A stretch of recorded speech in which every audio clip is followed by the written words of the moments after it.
про резонансне інтерв'ю для The Economist Вадима Скибіцького, одного із керівників Головного управління розвідки Міноборони України. Наш генерал багато різних заяв зробив, які вже розійшлися у заголовки, в тому числі українськими новинними сайтами і телеграм-каналами. І те, що, напевно, найбільше зараз емоцій викликає, або одна із заяв, яка точно викликає багато емоцій серед української аудиторії, це слова про те, що росіяни планують наступ на Сумщину і на Харківщину. Як і розуміти, про що йшла мова у цьому інтерв'ю в першоджерелі безпосередньо для The Economist, у цьому інтерв'ю говоримо далі.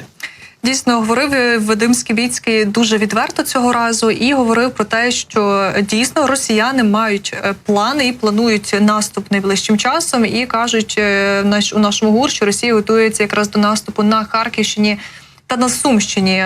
Каже Скибіцький, що час цього залежить від міцності української оборони на Донбасі, але припускає, що наступ Росії якраз розпочнеться наприкінці травня або на початку червня. Але є дуже важливий нюанс. Перш за все, плани Росії – це одне, але їх реалізація і можливості геть інші. І от Скибіцький говорить про те, що це не означає так, що обов'язково Харків чи Суми будуть захоплені. І насправді у Російської Федерації завжди були плани захопити великі українські міста, але ж можливості у росіян геть інші. І от він говорить мовою цифрів. Він каже, що Росія задіяла в українській операції 514 тисяч військових, які, до речі, перевищують оцінку в 470 тисяч, які минулого місяця озвучив Верховний головнокомандувач НАТО Крістофер Каволі.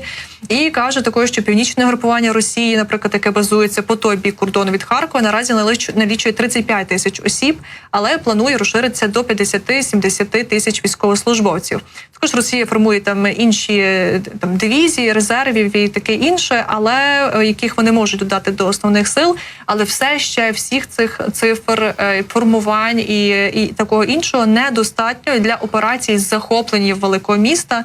Каже Скибіцький, на цю думку поділяють і західні військові, але тим не менше цієї кількості російських військовослужбовців може бути достатньо для якихось менших операцій і для меншого наступу. Тож, звісно, що зараз спекулювати на темі того, що росіяни обов'язково захоплять Харків чи захоплять Суми, не варто. Головне управління розвідки, наші сили оборони добре знають про плани росіян, працюють над тим, аби зробити все можливе для того, аби їм нічого не вийшло. І от цифри говорять абсолютно про протилежне, про те, що Російська Федерація все ще не має сил для того, аби реалізувати ті свої плани, які вони собі десь намітили на найближчий час. Згадував Вадим Скибіцький в цьому інтерв'ю і ті реальні битви, які відбуваються зараз, у цей момент, зокрема, історію навколо Часового Яру і спробу росіян оточити це місто, окупувати його. На прикладі Часового Яру ми бачимо те, що росіянам не вдається навіть такі відносно невеликі локальні операції швидко, скажімо так, організувати і впровадити їх в життя, так, досягнути своїх цілей, адже про те, що стоїть завдання до 9 травня взяти Часів Яр з боку росіян, таке завдання стоїть, про це і головком Сирський говорив ще раніше, кількома тижнями тому, і бачимо, що особливо там росіяни не просунулися, хоча Часів Яр, якраз Вадим Скибіцький згадує в тому контексті, що, ймовірно, втрата цього міста – це лише питання часу, адже росіяни там нагромадили дуже багато сил і просто руйнують місто авіацією, кабами. От якраз російські літаки і ці кориговані авіабомби залишаються, на жаль, зараз вагомим фактором війни. Туди, куди ті бомби можуть долетіти, вони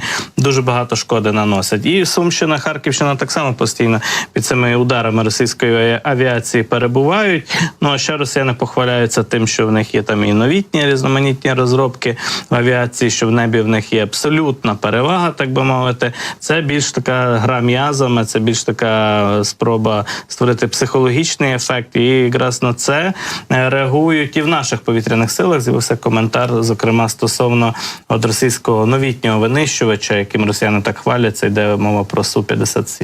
От нещодавно, нагадаємо, 25 квітня атакували росіяни Кривий Ріг, і тоді вони якраз для цієї атаки використали оцей новітній свій винищувач Су-57. І от ми бачимо зараз на екрані, як він виглядає. І от речник повітряної сили Ілля Євлаш прокоментував те, як Росія от застосовує ці, скажімо, свої винищувачі. Каже, що він є дуже дійсно цінним для росіян, і тому росіяни його ховають від українських систем ППО, тому що наша система ППО наразі здатна вразити такий літак. От зацитую, що сказав Євлаш, каже, що літак Су-57 росіяни вже раніше використовували, однак намагаються його тримати на великій відстані, оскільки він може бути вражений нашою ППО. А це досить дороге і своєрідне для них брязкальце, яке вони бережуть. Для них це дорога і своєрідна іграшка. І дійсно ми бачимо дуже багато заяв про ці літаки Су-57, і особливо на фоні тих новин, коли до України мають десь найближчим часом прибути F-16, росіяни не зупиняються говорити про те, що у них є кращі аналоги, що у них є сильніший вид озброєння, і абсолютно ці F-16 нічого тут не вирішать.